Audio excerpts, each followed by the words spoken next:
So connect. All right, well, welcome everyone. Welcome back to Stocks for Docs. I am your host, Dr. Viveta Lobo, and I hope you're all doing really well on this February morning. It's actually pretty cold where I am, so it's been a chilly start to our day. But this is definitely the highlight of my day, and I'm excited today to bring back a guest on the show. And we have the privilege in our presence today is to share some time with Louise Bedford, who is an Australian best-selling author. And she combines a topic that I think is really very cool and interesting. And it's, besides finance and business, but it's more the psychology about it, which I think I was just chatting with her for a few minutes earlier is I think so much to do with how we are pre-wired or how we approach our practice with investing and the stock market and how we do in performance even. And so, Louise, thank you so much for taking the time, and I'll let you sort of introduce yourself a little bit more to our audience. Yeah, I'm so excited to be here. I'm a fan of your podcast. I love the fact that you've got that medical background and you're looking to adapt that into other arenas. Some of my best traders are actually medicos. So I think that structured routine and the system following, and we can definitely talk more about that as time goes on in the interview.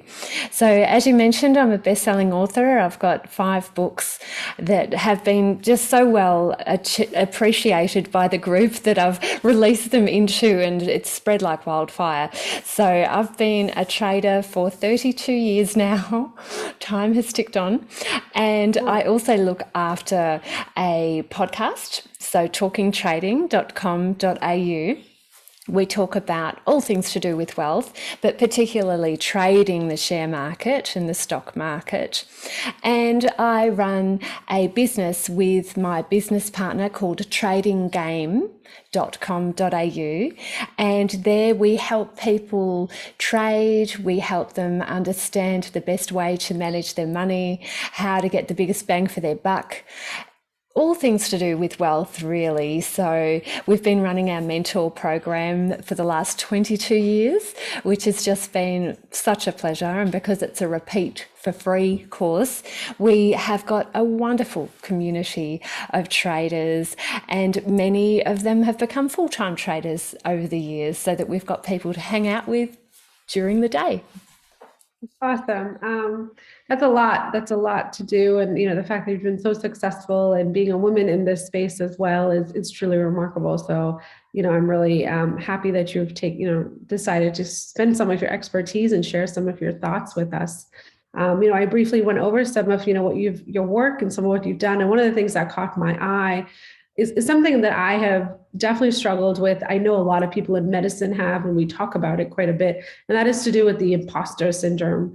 And that definitely has played, as medical professionals, especially women or people in minority, we end up talking about this quite a bit. And I've been to, a lot of seminars and conferences about this. And it was pretty amazing when I started to feel it within my finance practice. And I realized, oh, I didn't realize that I would start to feel very similar, where it's kind of like, but am I truly, capable of doing this? And do I really know enough? And can I start to do this? And I'm, to be brutally honest, even with the show and with, this podcast that I'm doing, I'm really not trained in finance. I'm a physician, right? And so here I am. Who am I to talk about how to do stocks? And when I realized, there was a lot of mental shifts that I had to make in order to get to where I am. So I really would love to hear your thoughts on, why, in your experience, what you think about the imposter syndrome within finance and within the field of finance, and for individuals particularly.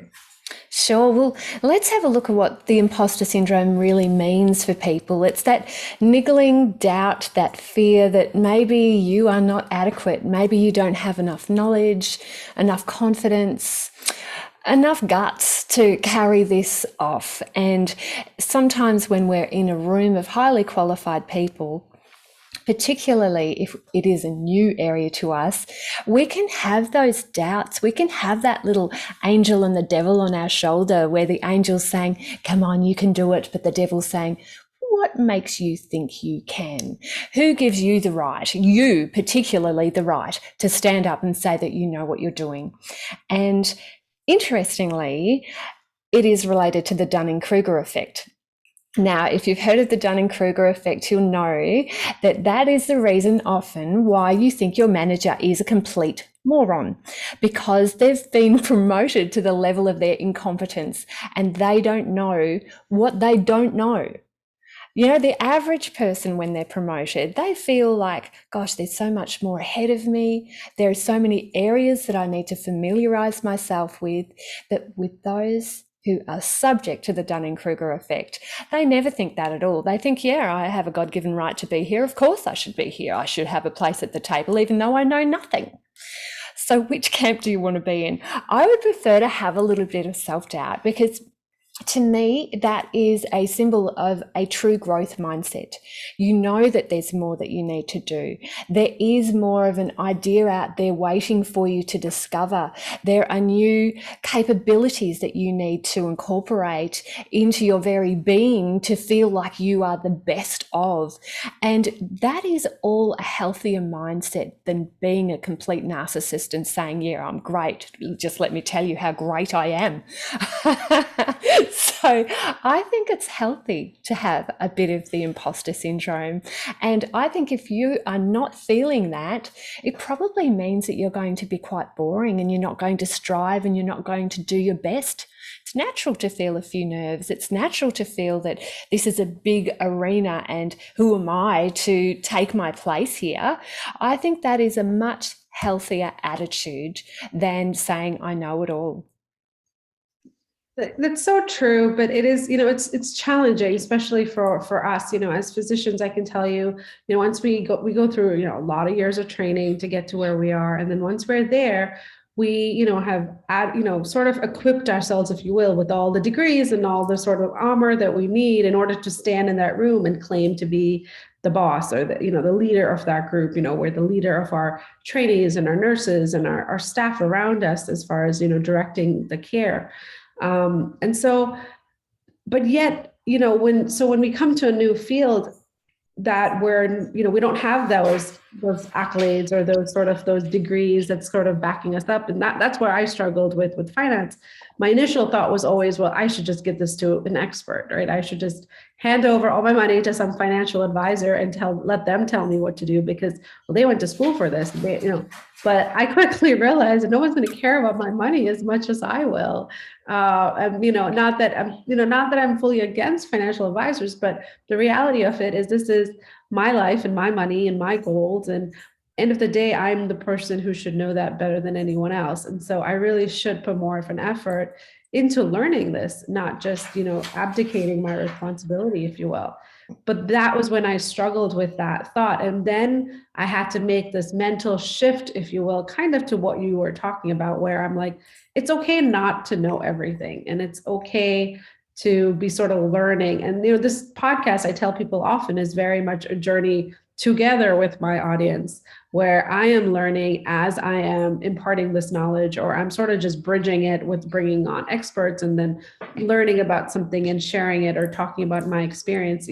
I never claimed to be an expert, but I sort of refer to what I have done and the mistakes that I've made. So I think that shift that you talk about is very crucial, because I think once you realize that you don't need to know everything to do this, at least in your personal life, for sure. And you can learn, right? We're in an era of living where there's knowledge at our fingertips with the click of a button or on your phone, or, it's very easy to access information. I think that's important. But for those that are still struggling, right? I mean, a lot of young physicians, there's a lot going on in their lives. There's a lot that they're juggling, young families. They are just very concerned about whether or not they can get over that fear, that barrier, or if they truly are capable. So what would you say to them? I have got one word that can really help, and this is based on the research of Carol Dweck, who is just an amazing researcher into the area of fixed and growth mindset. This word is yet. Now, we might know that, sure, we don't know this particular area, but if you put a full stop after that, it means that you're unlikely to ever research it. It's unlikely to be a part of you in the future. But if you say yet, after that, that allows you to consider into the future that you could know that. So I heard you say, I'm not a finance expert, full stop. If you say I'm not a finance expert yet, that softens the whole thing, doesn't it? It allows you that room for growth. And the other thing that I think is really important is that when we were kids, we looked at the grown-ups, didn't we? And we thought they had their act together. They had everything it took to be a success. They had the right cars, they knew where to get petrol, they knew how to do the whole banking thing. You know, how did they know all that? And as kids, we had that awe with those who were bigger than us. Yeah, because they were responsible for us. So we wanted to believe as well. We wanted to think that they knew everything so that our survival would be guaranteed. Now, that was really the last time that we actually could think that, because as kids, we can have that view, but as we become grown-ups, we're just as flawed as everybody. We know that we don't know everything, and there are certain skill sets that we need to be able to accomplish things that we can learn. So even if you don't know that skill set yet, it is something that another adult has learned. Why not you? You know, there are dumber, uglier, more moronic people than you making money out of the share market today. So I think that's really important to note. Some of the skill sets that medicos bring to trading and to the area of finance, you're probably disregarding. I've got one in particular. It's based on checklists. Now, some of the research, there's this effect called the checklist effect, and you can research this in your own time, but I'm sure you'll be able to provide some information for me on this as well. So there is a lot of information that says that the physicians that use checklists are actually more successful, and the outcomes for their patients are more successful than those that don't. So even in the field of psychology, which I'm very familiar with, that CBT, cognitive behavioural therapy, they've found that the younger, more inexperienced CBT professionals actually have better outcomes for their patients because they're still so nervous, they're using a checklist. So in your profession, I'm going to quote from the New England Journal of Medicine, the WHO safety checklist that they have put into place. It reduced the rate of deaths and complications by more than 1/3 in 8 hospitals. Now, I think that checklists are brilliant. You don't have to know it all committed to memory. You can actually research it, create a checklist, and follow that list. And that's what good traders do, Viveta. That's so interesting you say that. You know, I think you're right. And I think I'm thinking of all the medical things that come to mind when we talk about checklist. And they're just like classic example for us. So I'm an emergency medicine physician, and we often do procedures in the ED. They're like acute, high complex and, pretty risky procedures that we have to perform, and often pretty quickly. And when we master these procedures, over time, we sort of just memorize kind of all the steps, and we just go through all of it. And, I can do them now in my sleep, or I can just recite how to do them pretty easily. And then we have these things where we have these refresher courses, right? Where, now that I'm out 12, 15 years, every so often I have to sort of have a maintenance of certificate kind of approach, and have to do so many classes and refresher courses to keep my license and all of that. So I attended one not too long ago, and basically it's a putting in a central line, which is something I do very, very often, and I know how to do really well. And I have taught hundreds, probably actually now, students and residents in my career so far. And I had to go through it, and I remember going through it, but they had a checklist. That was how they were going to assess me, and they had a checklist, and every little step had a little tick to it. And I think that the standard for passing or something was 3 off, and you have to do it again. And I didn't pass the first time I did it. And it's not that I didn't know how to do the procedure. It was those tiny little things in between that I just didn't enunciate correctly, or I didn't remember to perform, or, and at the time I was like, really? that's what it took. And that's when I realized, wow, you do forget. You forget the little things, no matter how experienced you become. I'm sure I could put it in and do well, but if you want to, do that mastery level, and that's what it's called mastery learning. You really have to pay attention to all the little steps in between, which a checklist is great for. And so, if you just had that posted, I would have followed all the steps, no problem. And so I think that's very true that you mentioned that. And so that's a great way to think about it, because it really does sort of make it a lot simpler in your approach and in your ability to approach it. Because, well, if you just have to make sure you go through steps 1 to 10, well, I can do that pretty easily each time. And all the good traders, they're ones that I've spoken to, the finance folks that I've spoken to, no matter how long they've been in it, they will never claim to know. And that's what I have really appreciated. The ones that are really, really good will never, never say that I know this is going to happen, or I think this, it's always happened. This is going to happen again. And, people start talking like that, then I'm kind of like, I don't know if you know what you're talking about, because I don't think you're a crystal ball, and nobody really knows what the market's going to do. So unless, Warren Buffett even gets it wrong. So I'm kind of, much more skeptical. But the folks that say, like, listen, this is my process and I do my due diligence and this is the process that I go through, and I'm going to do that for you, then that makes me feel a lot better. So I appreciate that. I think that sort of helps those that are thinking about doing this but are still hesitant to kind of have an approachable way in order to make that first purchase or get into the market for the first time. The other thing that I was very curious about when I was reading some of your work was your discussion about the gender war, the males versus females. And I think that's fascinating, because there's quite a bit of literature now out, even among male versus female in the physician or in the OR and, surgeons, things like that.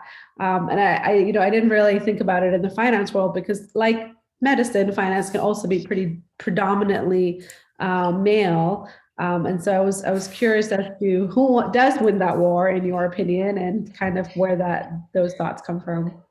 Yeah, it is interesting to map this. So, because I've got my tame group of traders and I just love running surveys, I do constant surveys into this group of traders to find out more about what makes them tick.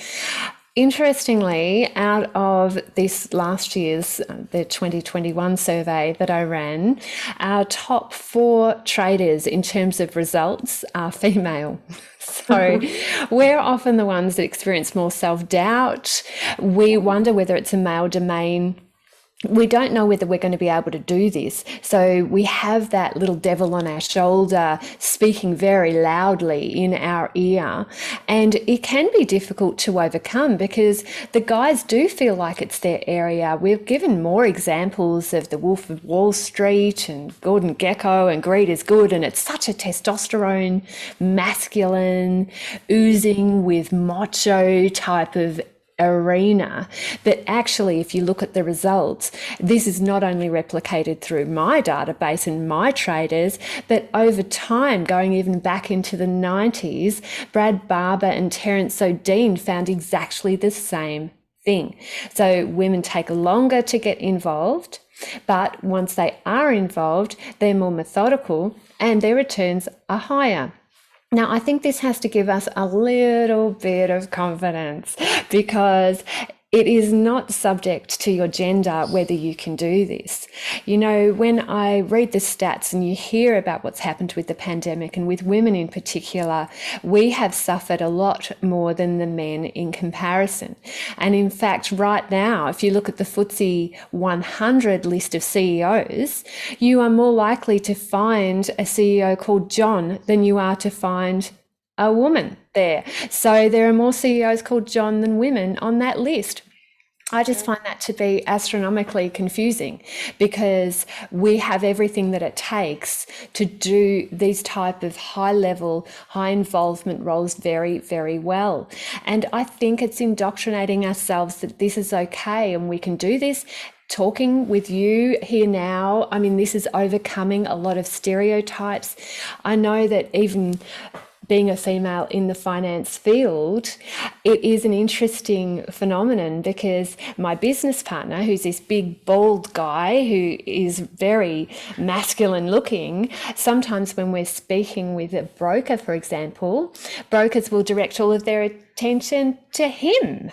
So I actually find that to be my secret weapon. I prefer for people to underestimate me because then, hey, I can get under their skin and perhaps find a way in around the corner that perhaps a guy would not have been able to do. So if you're a female and you're listening, just know that you are capable of making money outside your profession. It has nothing to do with gender. It has everything to do with skill sets, learning from a mentor, allowing somebody to help you, which can be a tricky thing in itself, and determination. I see it all the time, and I love seeing that light go on in people's eyes, regardless of gender, once they start to realize that the share market can make money alongside their usual role. That's perfectly said. I really can't add anything to that. So thank you for that. And, another shout out to all the women who are listening, and especially if you're a younger female, you have a lot going on. When I started this, my oldest was very little. I still have young kids, and there's a lot going on in our lives, but I just realized this is important and I can do it. I do not need to just assume that this needs to be done by a male or somebody else, that you actually can do it. And like everything else, it takes a little bit of time and a skill set that you have to learn, but it's not that difficult. That's what I really realized. You kind of create a bunch of guidelines for yourself. You create some rules around what you're, comfortable with and what your risk tolerance is, and you have a protocol. I talk a lot about value investing, particularly because it's kind of low risk, high reward. It just needs a lot of patience, but it has a very nice set of rules.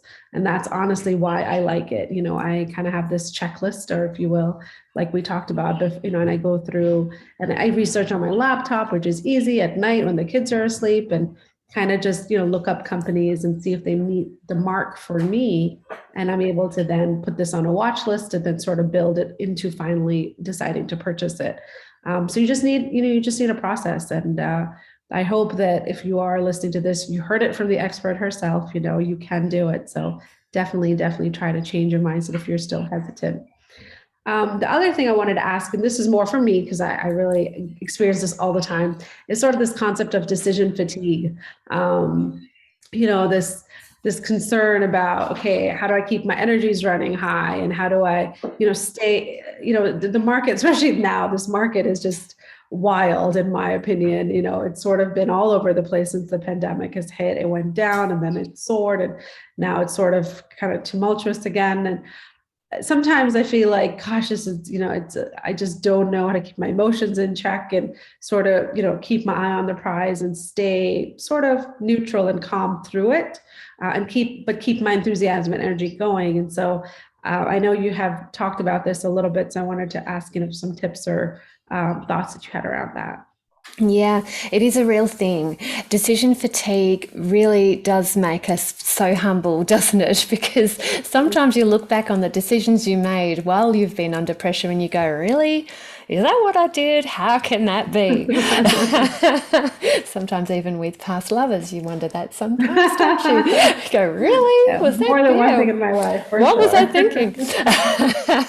So I think a lot of decision fatigue comes down to two things: time frames and sense of identity. So let's talk about time frames first. If you're a busy physician, you really shouldn't be trading on 4-hourly charts. You shouldn't be trading on tick charts. It shouldn't be short-term trading in any way. No day trading, nothing that is going to actually interfere with your primary source of income.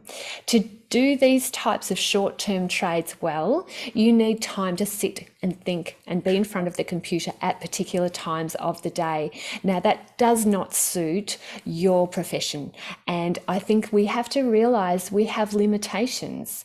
And there are other roles in our lives, as you've mentioned as well, that take up a lot of time and that deserve our priority. So, firstly, get the time frame right. So, the majority of people who have a role alongside being a trader, whether that role is full time or part time, but it's a busy life, you should be trading on weekly charts. What are we thinking trying to do this, every second of the day in Yeah. front of the computer? Oh no, I've got to get to the lunch break so that I can put this buy on. This is not a productive way of behaving at all.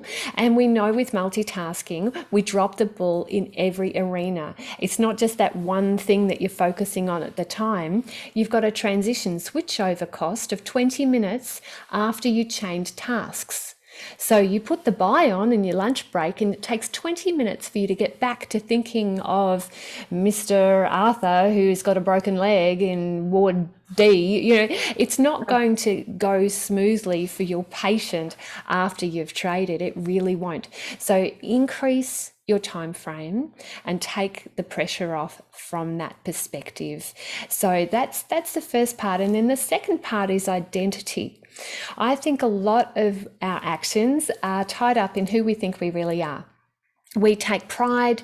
We think that, hey, I've achieved this level, therefore I am worthy. And we may be proving it to ourselves, but often we're proving it to a family member in our mind. We're proving it to a mum or a dad or a grandparent who believed in us, especially for those of us with strong family bonds.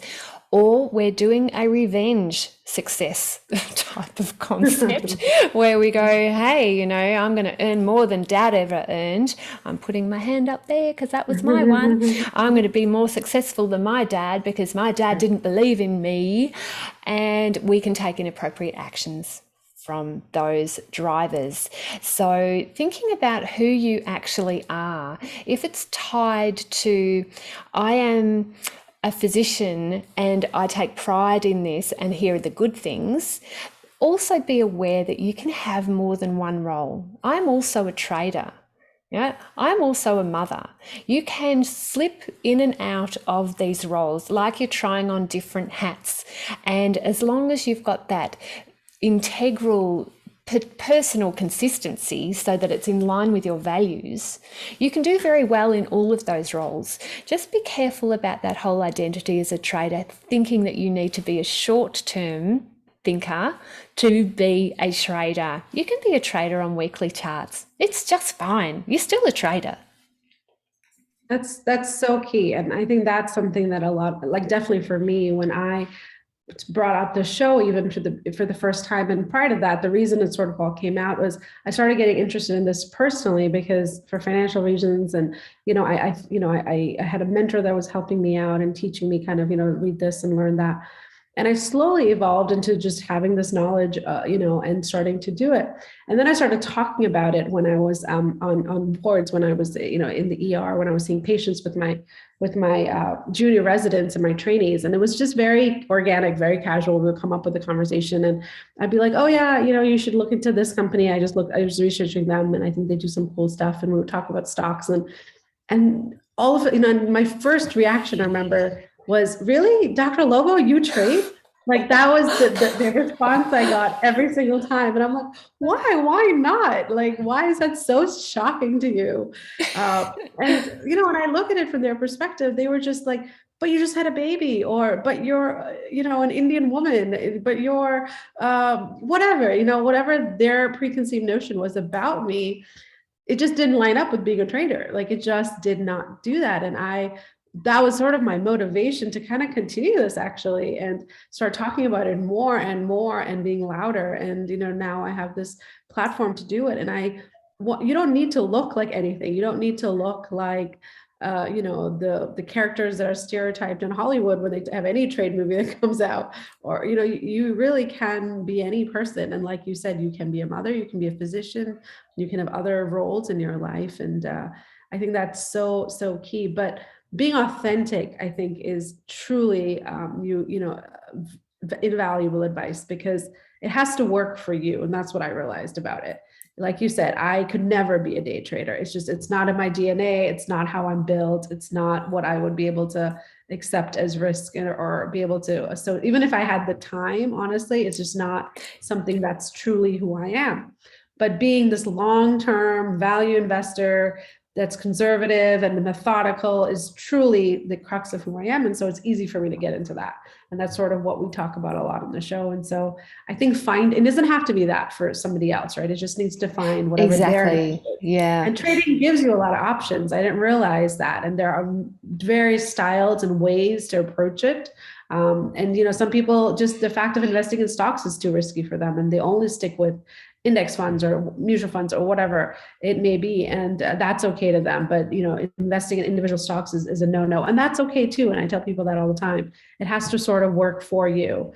And so I appreciate those thoughts and, kind of what you were saying there, but I think you hit it right on. So thank you for that.